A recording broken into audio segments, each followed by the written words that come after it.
तो कृपया करके जहाँ तहाँ हो सके तो आप इसको गौर करें और अपने अपने इलाकों से जो भूले बिसरे अनाज के जो बीज हैं उसको वापस लेके आएँ।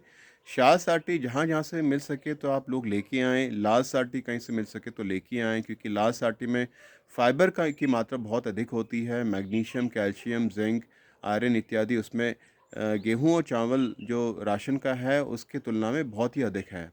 छत्तीसगढ़ का आप साथियों पता नहीं अगर आपने सुना होगा कि नहीं, या मैंने पहले भी साझा किया था कि छत्तीसगढ़ का एक किस्म का जो धान है, तो ये पता चला है कि उससे कैंसर की बीमारियों को जो है वो उसमें कारीगर है। यानी कि जो कैंसर के पीड़ित जो लोग हैं तो उनको वो अनाज खिलाया जा रहा है ताकि वो अपनी इम्यूनिटी को बूस्ट कर सकें, उर्वरक क्षमता बढ़ा सकें। तो ऐसे ही हमारा शाल साटी भी है। तो शाल साटी, क्योंकि आप लोगों ने सुना होगा कि काली कोणी और काली शाल, तो ये दोनों जो अनाज जो थे हमारे इतने ही भव्य अनाज थे। और मैंने क्यों कह रहा हूँ, क्योंकि सनकोट में अब मैंने आप लोगों से एक गाना सुनवाया था कमला देवी के माध्यम से। उन्होंने इन दोनों अनाज का वर्णन किया कि कैसे शाल साटी और काली कोणी कई रोगों में काम आती है ना? तो चाची जी बताएंगी कैसे कैसे रोग में काम आती है। चाची जी आप बताओ ना। अब तुम क्या बोल सकन हम ना वो जो कई कौन श्यास है क्या रहा ना हम्म कोई बेख हुई भी कुछ दुख बीमार हुए तो वो भी खा सकन हम्म वे हम्म भात हम्म अब जने ने हम लोग कोई भी हो तो वो नहीं जात फायदे छो ज़्यादा फायदे च नहीं। जात ठीक है। फायदे तो बहुत ही गंभीर बीमारी में भी काम आती हैं दादी। जने के खाना चाची जी हैं। हाँ खा सकन और शाल साटी मतलब खे के कनमणो लगन। बुबा में तो नहीं खाई श्यास है भात हम्म पर जन हुन जन को खान तो बासन हुआ अब खुशबू हम्म पकौन बता हम्म हम्म हम्म हम्म पर खान पर श्यास है हुन जो पर का पौड़ हुन पौड़ मतलब वो आगे न हो जान भाजो मुख हम्म हम्म वो हम्म हम्म खराब हो हम्म। ये तीनों बूझ ना कजेलो हाँ हाँ, कजे नहीं को तो बोता था यहाँ पे। उनु बूतुंची, हाँ बा बिल्कुल। मधु बांगरा भी बूझी छ ना वो हाँ हाँ हाँ तन्नेर हाँ वे सटी अंदानी जो भन्यो होइ छु हाँ। न सेट हुन्छ तन्यो होइ छु तन्नी हुई थी कि लेकिन हम गरम इलाके च हैं।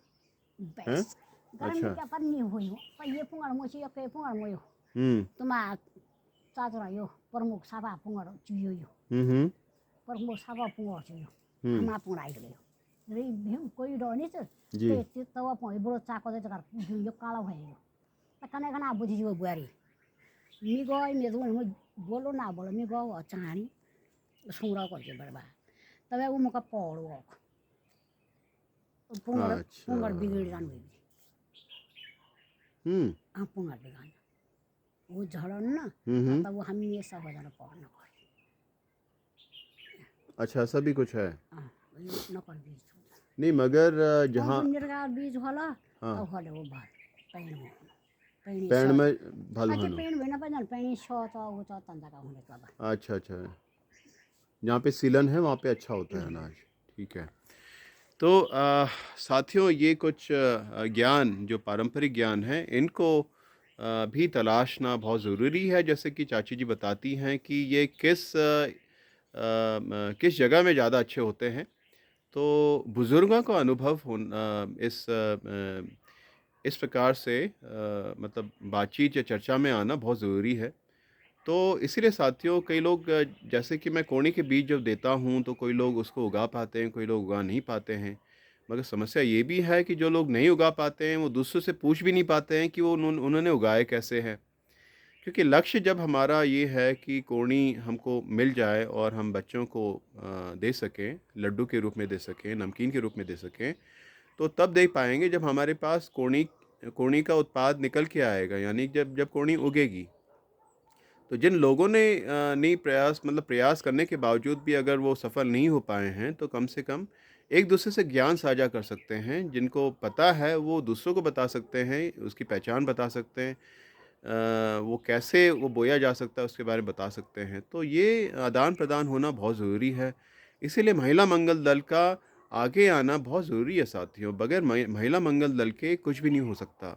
महिला मंगल दल ही एक ऐसी नींव है पूरे गाँव में, पूरे हमारे उत्तराखंड में कि जब चिपको मूवमेंट चला था और सबने प्रण लिया था कि हम इन जंगलों को बचाएँगे, और जैसे गौरा देवी की इतिहास के बारे में आपने सुना होगा, और कैसे हम लोगों ने एक मुहिम छेड़ी थी, लड़ाई लड़ी थी माफियाओं के आक्रमण से।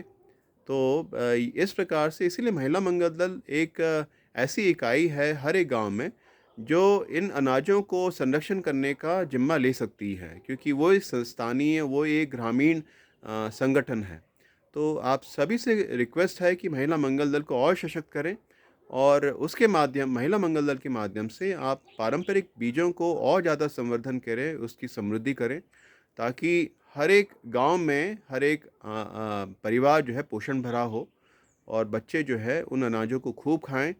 तो कमाई क्या है? मतलब अब मेरी इस चर्चा में भी आप ये ढूँढ रहे होंगे कि सिद्धार्थ कमाई की बात नहीं कर रहा। तो ये देखो ना, कितना दुर्भाग्य है, हम अपने अनाज को कमाई के दृष्टि से नहीं देख रहे हैं। तो कमाई ये है साथियों कि बच्चों का पोषण होना वो बहुत बड़ी कमाई है, आपका पोषण रहना बहुत बड़ी कमाई है, आपका स्वस्थ रहना, आपका ऊर्जावान रहना बहुत बड़ी कमाई है। बच्चों को ऊर्जावान रहना बहुत बड़ी कमाई है। और जब नीचे वाले लोग ये देखते हैं कि कैसे ये अपनी सेहत को और ज़्यादा अच्छी तरह से, मतलब कैसे वो कमा पा रहे हैं कि उनकी सेहत इतनी अच्छी है। तो ये शब्द कमाई आपके मन में है, तो इससे मैं इसको कहना पड़ रहा है। तो ये जो कमाई जो है, जो आपकी स्वास्थ्य की जो कमाई हुई है, जब ये सैलानी या जब ये शहरी आदमी सुनेगा आपके मुँह से, तब आपके अनाज का दाम भी बढ़ेगा। तब वो जो लड्डू जो आप अपने लिए बना रहे हैं, वो अपने लिए भी माँगेगा। तब अगर इसके आरसा आप बना रहे हों, झंगोरे का आरसा बना दीजिए, कोणी का आरसा बना दीजिए। तो इस प्रकार से अलग-अलग चीज़ों को फिर बाद में बेचा भी जा सकता है, क्योंकि हर कोई ये देख रहा है कि आपने क्या खाया, और आप ऐसे कैसे तंदुरुस्त रहें, और इसीलिए मैं भी कैसे जो है आपसे ले सकता हूँ। और तब जो है आगे कमाई और बनेगी। चाहे आप उसको कोई केवल कोणी दें, चाहे आप उसको लड्डू के रूप में दें या नमकीन के रूप में दें, या खीर बना कर के दें, तो वो एक नई कमाई निकल के आ सकती है। इस प्रकार से समूह भी कमा सकता है, महिला मंगल दल भी कमा सकता है, ग्राम पंचायत भी स्वावलंबन हो सकता है, और पूरा उत्तराखंड में जो ग्रामीण परिवेश में जो हम लोग हैं, तो इस प्रकार से हम लोग आगे अग्रसर हो सकते हैं। तो साथियों, आपका जो मिलेट्स जो आप लोग उगा रहे हैं, उसको और ज़्यादा बढ़ाएँ, और ये क्योंकि खरीफ की बुआई अब आन पड़ी है, तो आप सब के सब जो है प्लानिंग करके इसको आगे बढ़ाएँ। इतना ही कहते हुए आप सबको नमस्कार और शमन्या कहते हुए, और तो साथियों नमस्कार, शमन्या।